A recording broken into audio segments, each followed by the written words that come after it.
We have lunch until, say, 1:30. It's outside, you have to stand, so you can't stay too long with lunch.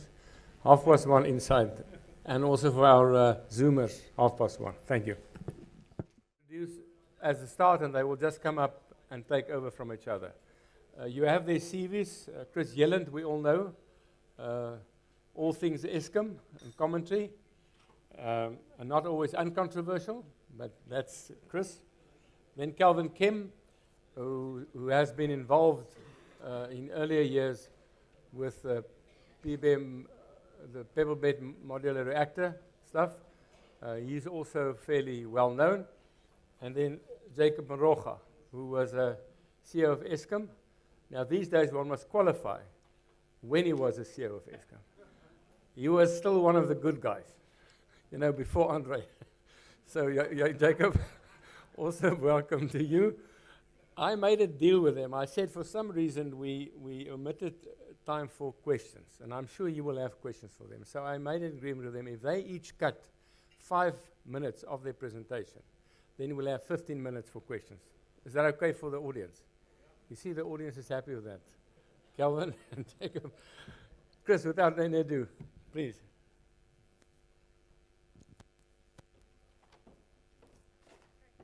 Thank you, Tians, for and good day, everybody. It's a real pleasure to be here, and thank you to the AAI for inviting me to present today. So I'm going to just make sure I've got that in my hand. I think you can see the title of my presentation, and the key word is solutions. Solutions. So now I'm trying to get onto the next slide.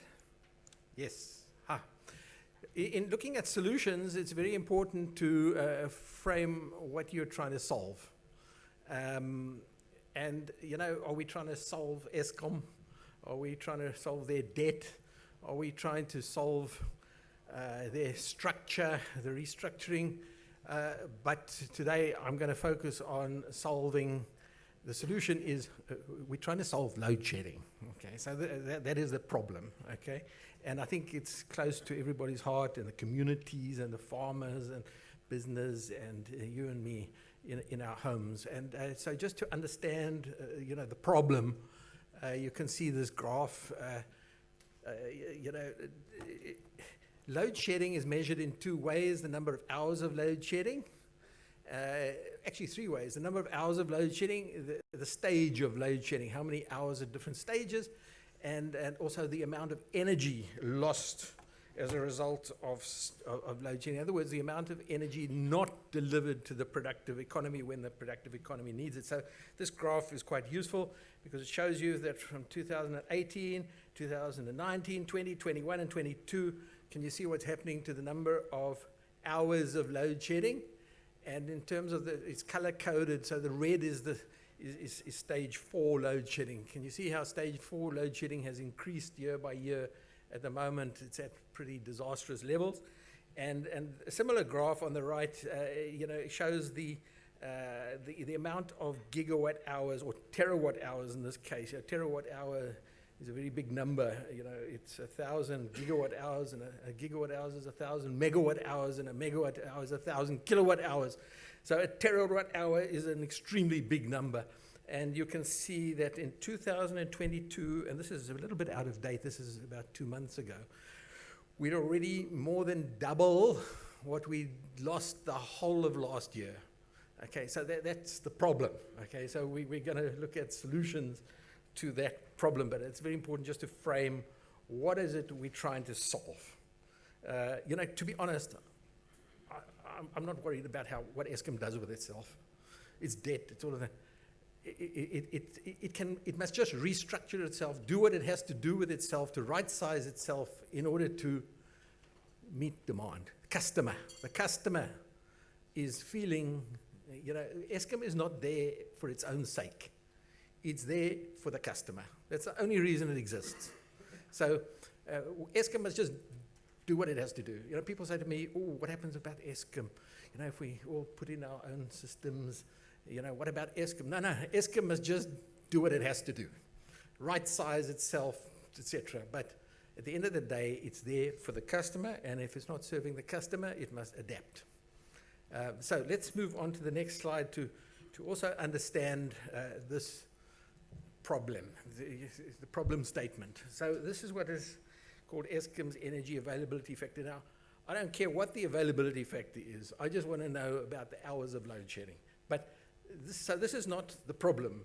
This is just a metric that tries to explain where we are. And what you see is the energy availability factor declining year on year. So each of those parabolic curves represents 1 year of energy availability factor.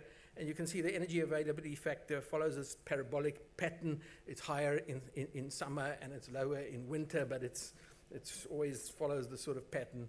And every year it's lower. And can you see where we are to date? That's the bottom curve.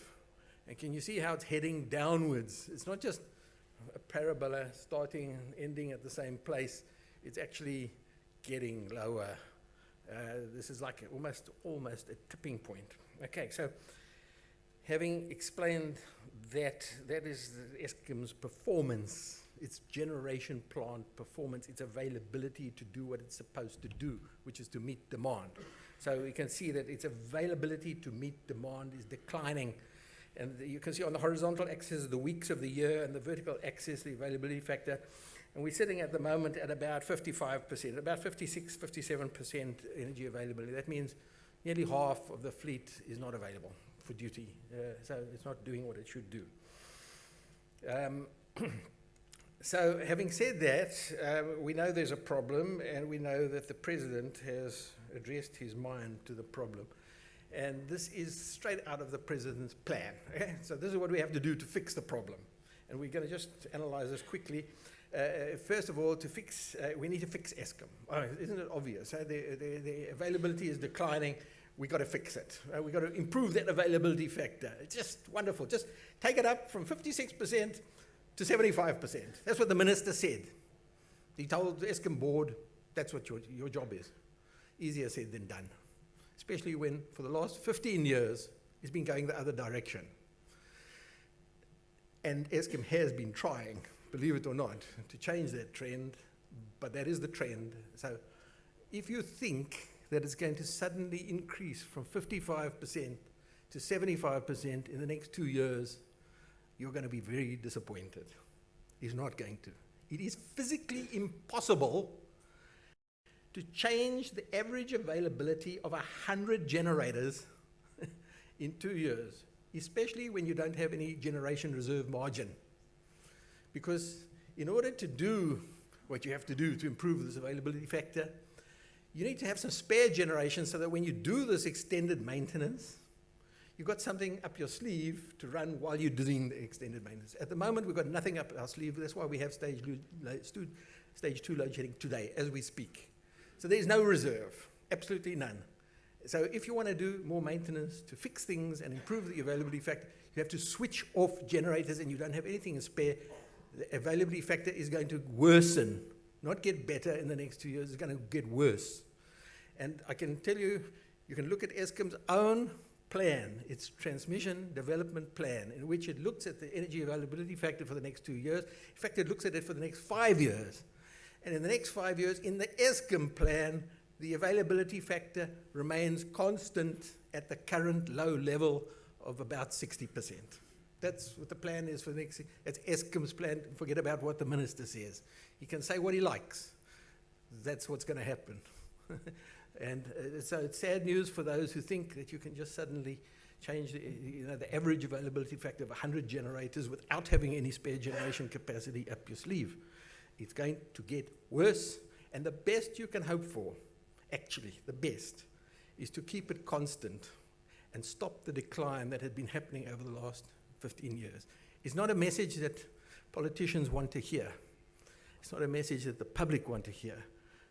But that's what Eskom's own plan is, and unfortunately, it's quite realistic. So, step number 1, to fix Eskom. Yes, it can be fixed, but before you can fix it, you need new generation capacity. You heard what Jan Oberholzer said. He said they need urgently new generation capacity. If you don't have new generation capacity, you've got no generation reserve in order to do the maintenance necessary to fix Eskom. So we need new generation capacity fast. So yeah, you see, point number 2. So point number 1, I've got a bit of problem with, because as I say, it's a chicken and egg. You need the chicken first. Okay, then point number 2, you need to accelerate public and private sector investment. Sorry, accelerate private investment in the generation sector here. What they're talking about here actually is the renewable energy IPP program and the risk mitigation IPP program. These are what we call public procurements. They're actually not private procurements. They're public procurements. My problem with this is that it cannot be done quickly. The government just cannot move quickly enough. The public procurement, I mean, you heard also what Jan Oberholzer said. In 2019, December, President flew back from Egypt and he announced that there was going to be a public procurement process of 2,000 megawatts of risk mitigation IPP program, the RMIPPP, emergency program to deliver 2,000 megawatts today. Not 1 kilowatt hour from that emergency program has been delivered. Not one. In fact, they've only placed the orders for 150 megawatts out of 2,000 megawatts. So the balance, they haven't even placed the orders, let alone delivered the goods. That is how slow public procurement processes are, and it's no different in the renewable energy IPP program. Bid window 5 is stalled. There's a couple of projects that they have just announced that have reached, it's not financial closure, it's commercial closure. Not a single project in the bid window 5 has reached financial close yet, and they still have to be built. That takes another 2 years to build them and get them delivering. So the public procurement process is a problem. So I have a problem with point number 2. Point number 3, accelerate the process of new capacity from renewables, gas, and battery storage. Now, if they're talking about public procurements, the big stuff, I have a problem with that point, as I've just explained, because government can't procure and deliver those things fast enough. But it's, of course, I'm not saying it shouldn't happen. It should happen, and it will happen, but it can't happen in the next 3 years. Okay, so just keep that in mind. So problems with 1, 2, and 3. Number 4, now we're starting to get serious. But why is it number 4 on the list instead of number 1? Unleash business and households to invest in rooftop solar PV. I'm going to talk a lot more about that. And lastly, number 5, I don't have a problem with it, fundamentally transform the electricity sector, but that is like a 5-10-year program. Okay, so it's not something that's going to solve the problem, in the next few years. We have to do it, just like we have to do public procurement, but it's not the solution to the problem that I've just outlined, load shedding. Okay, so I'm not going to dwell on this slide. By the way, these slides are all available to everybody afterwards, so you don't have to take notes or anything like that. What I've just outlined in those 5 points in the President's plans are fleshed out here in perhaps more painful detail of all the other things that are either implied by those 5 things or actually a part of those 5 things. But there's a whole long list of things that have to be done and are going to be done and will be done, I hope, but they're necessary to be done. And they, as I say, they're either implied by or they need to be done. They're either implied in the plan of the President or they need to be done. So I'm not going to dwell on that. There's a long list of things that have to be done. So the next slide here, I just want to know, when we talk about solutions, we just got to keep in mind what is happening around the world. Because if we try and think that we can change the world in South Africa, in defiance of global trends, we're probably wrong. It's like when there's a wave. You either surf the wave or you're waiting for the next wave while everyone else is having cocktails on the beach. So you've got to either, when the wave comes, these global waves, you've got to either ride the wave or you're left behind and you've got to catch the next one. And everybody else has moved on. Okay, so whether we like it or not, whether we believe it or not, whether we think it's fair or not, climate change is with us. I say, what you believe is irrelevant. What I believe is irrelevant. It's what the people at COP27 believe, their scientists and their advisors and the world's leaders. They are driving the climate change agenda, whether we like it or not. There is a rapid change in technology, and associated with that is business uncertainty. It is really hard to get bankers to invest in a project that lasts 60 years. It is really hard because the world is changing so fast. I mean, would you like to have bought a Nokia brick phone that lasted for 60 years and locked you out of buying the next generation smartphone?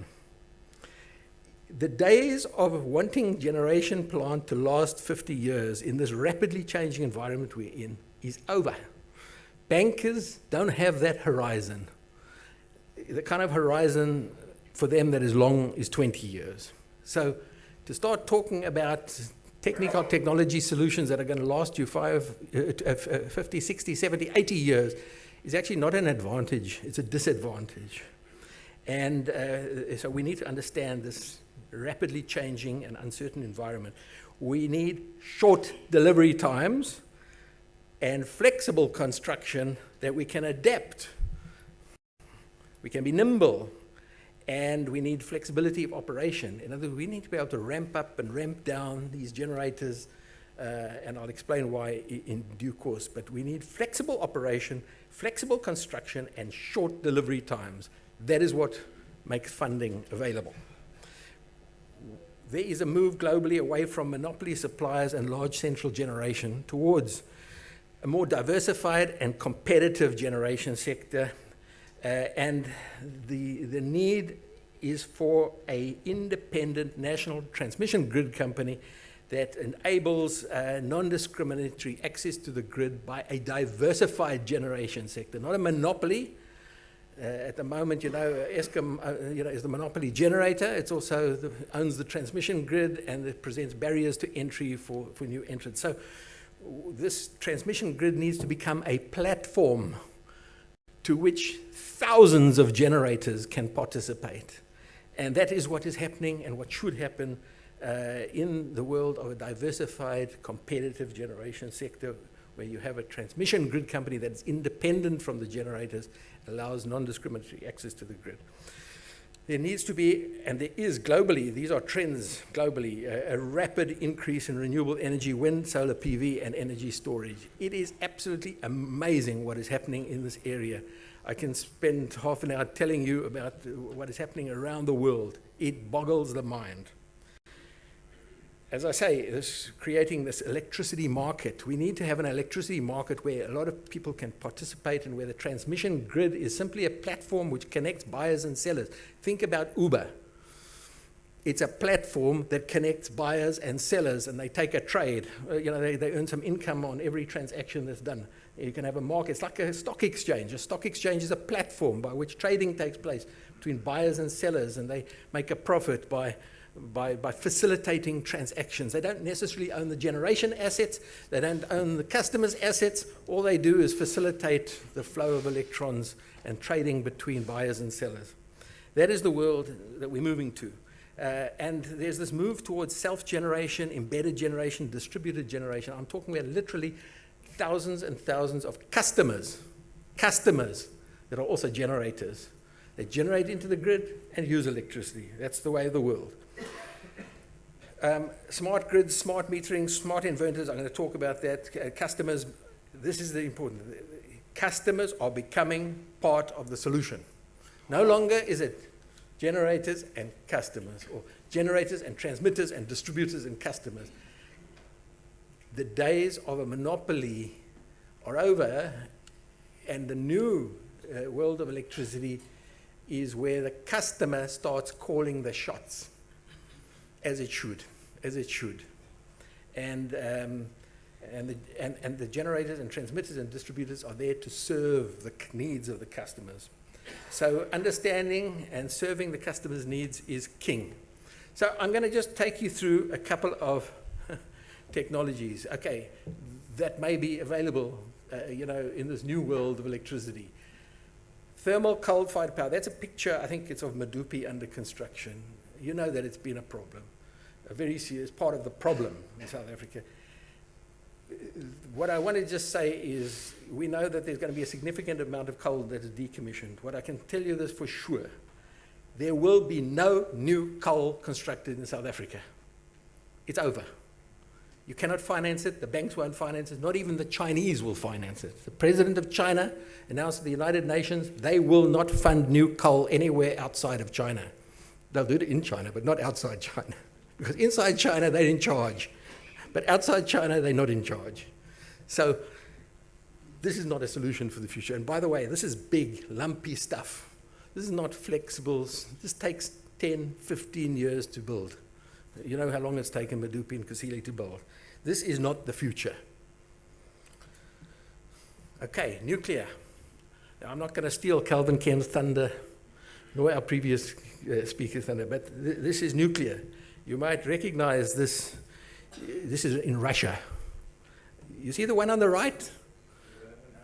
Oops, sorry, have I not changed it? That's this Russian nuclear power plant under construction. The picture doesn't do justice to the scale of things. It is a massive, massive thing. There are 6 of these units. This is just 2 of them, one of them being under construction. And I, with Antoinette, was inside that containment building on the right.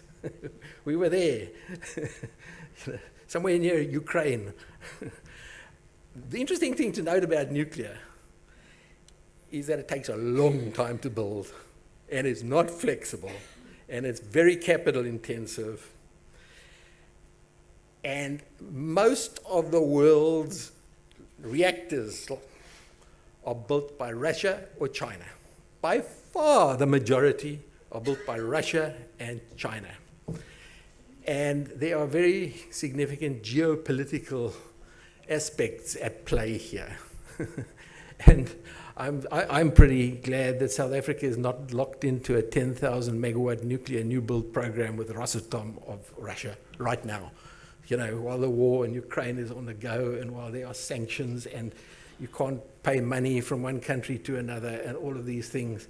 All I'm trying to say is that nuclear is big and lumpy and expensive, and it's not flexible, and it has long lead times, and it has geopolitical implications.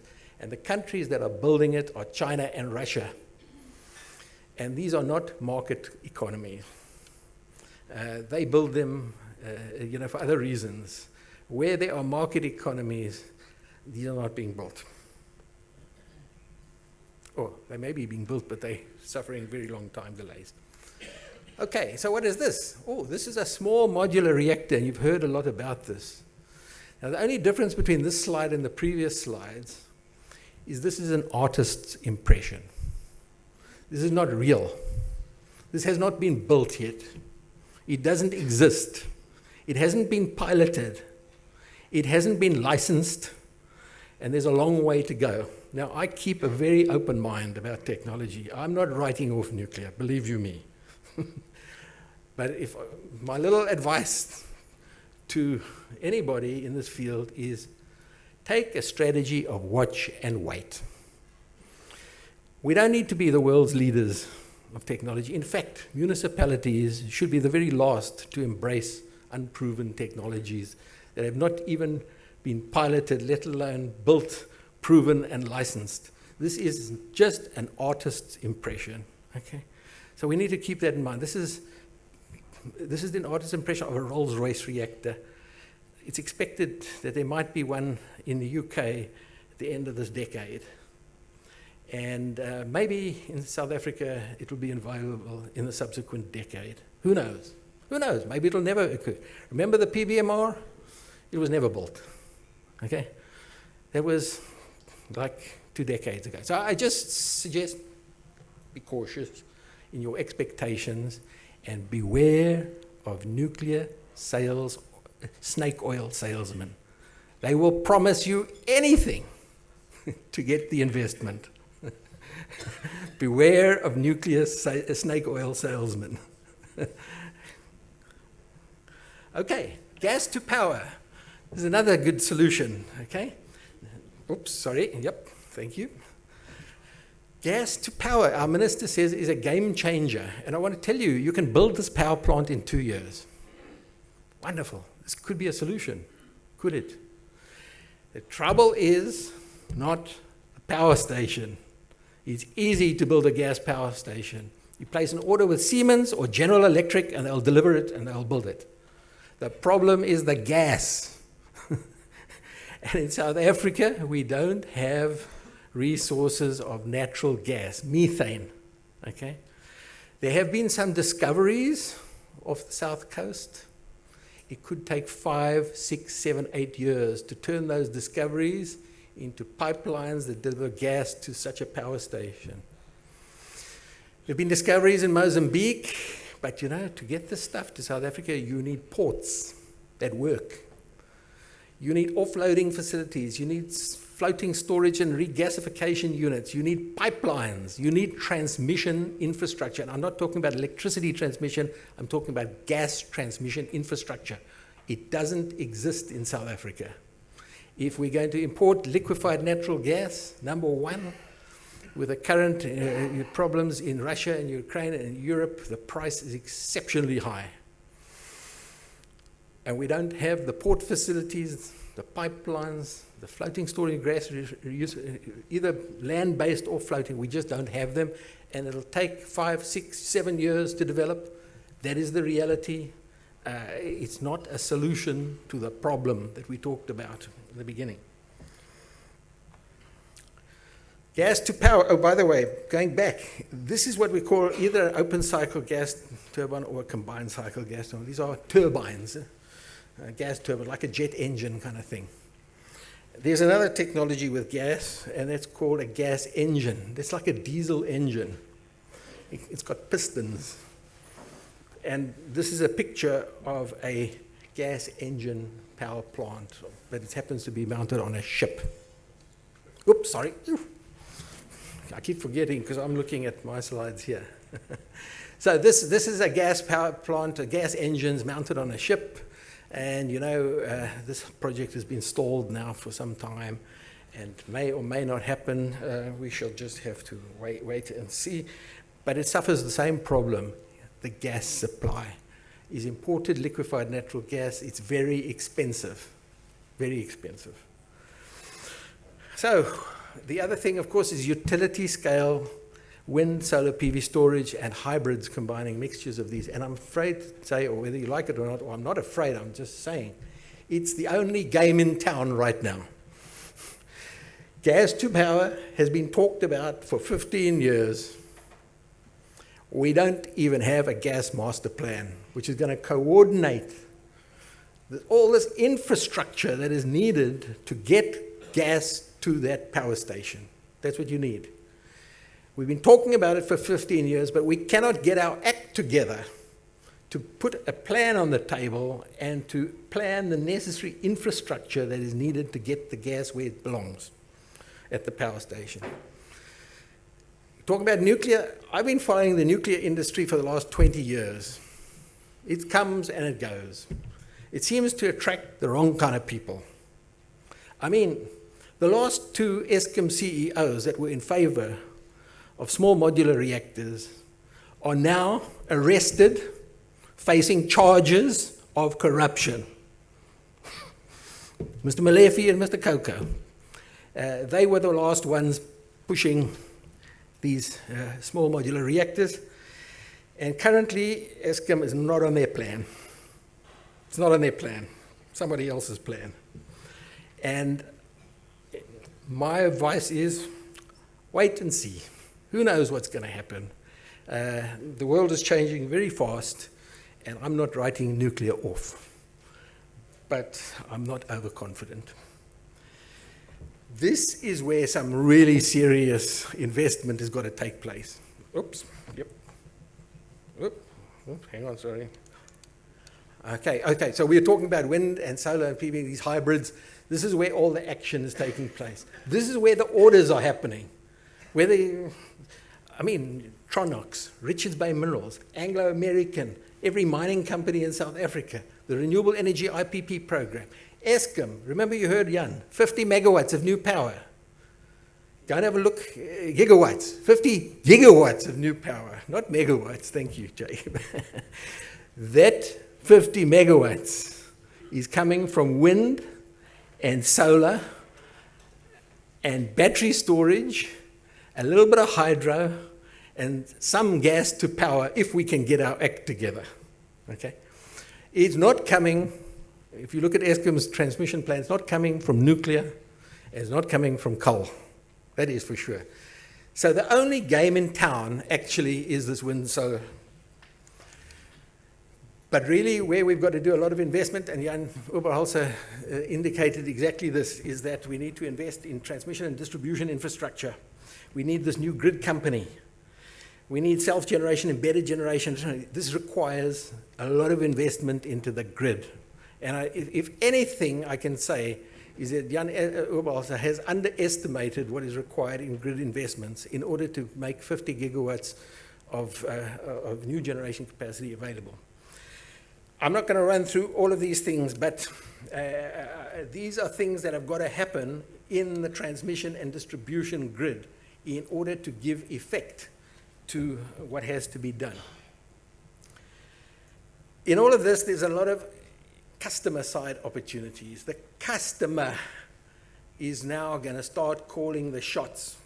And it's time for the customers to realize that they are the solution. Actually, Eskom is not going to build 50 gigawatts. Not even nearly. You are going to build it. South African customers are going to build the majority of that 50 gigawatts at their own cost, not at the fiscus's cost. And this is what we've got to listen. So there's a whole lot of things here that customers have got to do, and I'm running out of time. So I'm going to press on. Okay, so what are things that customers are doing? Now, this is happening as we speak, all over the place. This is a microgrid installation comprising a mixture of solar and diesel power and battery storage and a grid connection, all working seamlessly with one purpose in mind: to use as little grid electricity as possible. That's the objective. This is in the Free State. This is a microgrid installation on a campus, a university campus, on buildings. Same story. PV, solar hot water geysers, battery storage, diesel, and a grid supply. Same objective. This is a microgrid installation in Zimbabwe on a tea plantation. You know that Zimbabwe's electricity supply is, I mean, can it be worse than ours? It is, okay? It's worse than ours. So to survive, this is what you have to do. You have to, don't give up your grid connection, but you need to supplement your energy needs from other sources to use as little as possible from the grid as you can. Of course, this has huge benefits for Eskom. It reduces the demand, it reduces their burden. By the more people that do this, the less Eskom has to supply, and the less load shedding you'll be subjected to. This is a microgrid installation in Johannesburg on an industrial park. Okay, a factory, a large factory with a lot of roof space. Same story. This is what customers are doing. This is an agrivoltaics installation. If you've ever driven down to the Kruger Park through Leidenburg, you see these huge agricultural estates with netting over them, netting to give shade. And underneath the netting, they grow things, lots of things. This is where the job opportunities are, because the jobs in intensive agriculture are 10 to 100 times higher than the jobs in solar PV. And that's the kind of thing we're talking about there. So I'm coming to a conclusion now to say that load shedding should not be accepted, and it should not become the new normal for South Africa. And we must resist this feeling of helplessness, that there's nothing we can do about it. In fact, there's a lot that we can do about it. As customers, did you see in the newspaper just the other day, I think it was last week, in France, they passed a new law that says any parking lot that exists or will be built new with more than 50 cars in it, by law, has to have solar PV on it. And this will deliver in France 10,000 megawatts. Just from parking lots. Just from parking lots. Combine that with some battery storage, and you've got a nice, resilient source of supply that will reduce the demand from Eskom very significantly. In Vietnam, last year, in just the domestic and commercial sector alone, they installed 9,000 megawatts of rooftop solar PV and battery storage. In Vietnam, a country with a lower GDP per capita than South Africa, less developed than South Africa, that's what they can deliver. And we can too, if we put in the right policies, if we put in feed-in tariffs, if we have tax incentives, add that to the 10,000 megawatts from parking lots, now you've got 20,000 megawatts. It's going quite a long way towards the 50,000 that Jan was talking about. The mining industry right now have got a pipeline of 6,000 megawatts of projects, new generation capacity, that's in their pipeline right now, as we speak. That excludes energy-intensive industry. It's just the mines. Angler, Impala, Platinum, Goldfields, and every single mine in South Africa. Then you come to Sasol. Sasol have got 1,200 megawatts planned. They're about to place the order for 600 megawatts. Richards Bay Minerals have just placed the order. Tronox have just placed an order. What I'm saying to you, and then by the way, don't forget the municipality. The municipalities are also customers of electricity. They are the customer as well. Municipalities are also thinking about building and contracting with IPPs. And if you speak to Cape Town, Durban, Joburg, Tshwane, Ekurhuleni, add them all up, it comes to 2,000 megawatts. All I can tell you is we can solve this problem easily if we commit ourselves and we do the right thing. It's not going to be easy to get government to do the right thing, but I think they're starting to think about it. What just worries me is they put their mind to things that are unlikely to be achieved in the short term, like fixing Eskom. Yes, we must fix Eskom, but you can't fix Eskom in 2 years. And Jan Hoobalhout has said, he says we're going to have load shedding for 2 years. That's the wrong attitude. We should say that we're going to have no load shedding in 2 years. That's what can be done if we change our mindset. Eskom is still thinking about being the solution. Eskom is not the solution. You are the solution, the customers of electricity. That is where the new generation capacity is going to come from in the short term. Thanks, ladies and gentlemen. Calvin? Please. Do you want any questions? Calvin, we don't have time for questions. Okay, sure. At the end, perhaps we'll see.